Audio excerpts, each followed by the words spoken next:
قصص أطفال قبل النوم. قصة الجدة هانم والموبايل اللعين. تأليف وأداء إيمي مصطفى. حكايتنا النهاردة عن الجدة هانم اللي قررت تسيب بيتها الهادي الجميل في البلد وتيجي تقضي أجازة الصيف مع أحفادها في القاهرة. الجدة هانم ست حنونة، ضحكتها منورة وشها وشعرها أبيض زي القطن، بتحب الحكايات والأغاني. وصلت الجدة هانم بيت ابنها متحمسة. ابن الست هانم ومراته والأحفاد رحبوا بيها وكانوا مبسوطين بوجودها عندهم. تاني يوم فطرت الأسرة كلها مع بعضها، وبعدين الأب والأم راحوا شغلهم. أما الأحفاد يا خبر أبيض، عمر الولد الشطور اللي في تانية ابتدائي كان قاعد في أوضته وعينه لازقة في الموبايل بيلعب ألعاب.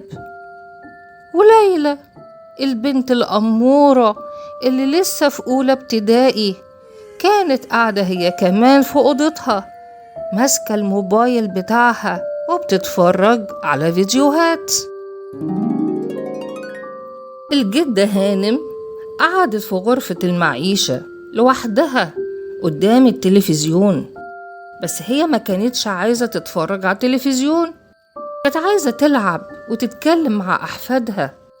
بصت حواليها بحزن وقالت في سرها: معقولة آجي الصيف كله هنا علشان أقعد لوحدي؟ قررت الجدة هانم ما تيأسش وندهت بصوتها الحنون: يا عمر، يا ليلى، تعالوا يا حبايبي، أنا هنا. بعد شوية عمر وليلى طلعوا من أوضهم وهم ماسكين الموبايلات وعينهم تعبانة من كتر التركيز في الشاشة. الجدة هانم ابتسمت وقالت: ايه ده يا حبايبي، طول النهار ماسكين الموبايلات، مش بتزهقوا؟ عينيكوا هتوجعكوا كده، وكمان الحلو كله هيفوتكوا. عمر قال وهو بيبص في الموبايل: بس الألعاب مسلية قوي يا تيتا. وليلى قالت: الفيديوهات بتضحكني يا تيتا. الجدة هانم قعدتهم جنبها وقالت: طب ايه رأيكم احكي لكم حكاية اجمل من اي لعبة او فيديو؟ الاولاد بصوا لبعض باستغراب. الجدة هانم كملت بحماس: دي حكاية عن زمان قبل الموبايلات ما تبقى موجودة. عمر وليلى بدأوا يسيبوا الموبايلات من ايديهم وبصوا للجدة هانم بانتباه. الجدة هانم بدأت تحكي بصوتها اللي كله حنية: كان يا مكان، كان في ملك زمان عنده بنت جميلة زي القمر، بس البنت دي كانت حزينة طول الوقت. يا ترى ليه؟ عمر وليلى قربوا منها أكتر. ليلى سألت بفضول: ليه يا تيتا؟ الجدة هانم ابتسمت قالت: ده اللي هتعرفوه لما أكمل الحكاية. الأولاد من غير ما يحسوا سابوا الموبايلات على الكنبة وعينيهم متحمسة. كملي يا تيتا، عايزين نعرف ليه الأميرة كانت زعلانة وحزينة.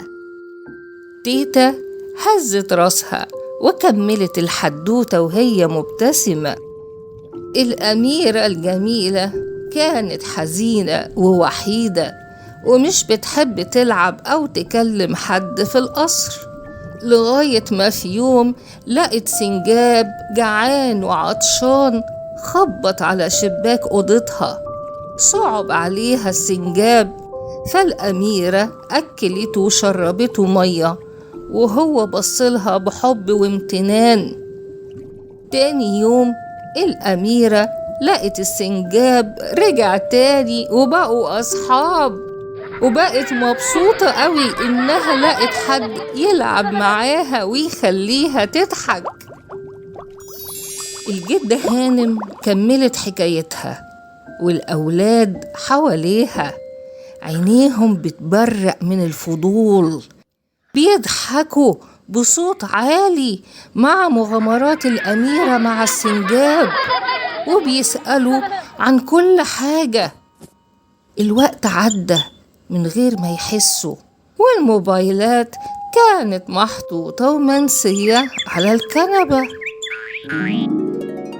لما الأم والأب رجعوا من الشغل لقوا مشهد عمرهم ما شافوه.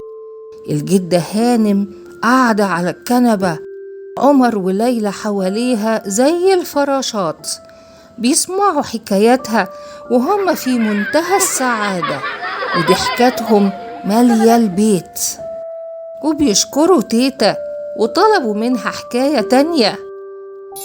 عمر وليلى عرفوا إن السعادة مش في ألعاب وفيديوهات الموبايل، لكن ممكن تكون حدوتة من تيتا أو ماما يشعروا فيها بالحنان والسعادة مع الأسرة، أحلى كتير من الوحدة مع الموبايل.